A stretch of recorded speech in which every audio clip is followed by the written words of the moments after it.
Et d'abord, cette mobilisation aujourd'hui à l'hôpital de Chaumont, rassemblement ce matin pour dénoncer la suppression de nouveaux postes, 60 en tout sur l'année, au nom du retour à l'équilibre financier pour le personnel. C'est la goutte de trop. Sur place, Tiffaine Leroux, Olivier Mayer. Soulager des malades dépendants à l'hôpital de Chaumont, c'était la mission de Mélanie.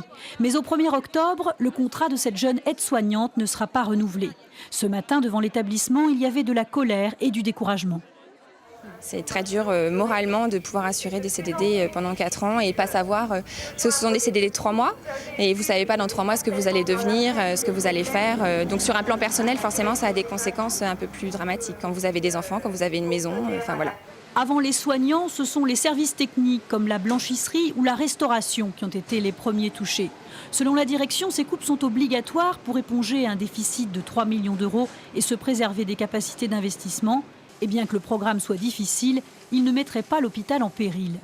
Lorsque l'on fait des comparaisons d'effectifs à l'issue du plan que l'on aura mis en place, on ne peut que constater qu'il y a toujours dans cet établissement une situation qui nous place à la moyenne ou légèrement au-dessus de la moyenne. Pour ce médecin, au contraire, la ponction est trop forte et son service est en danger. Les infirmières, les aides-soignants vont travailler 12 heures. 12 heures d'affilée.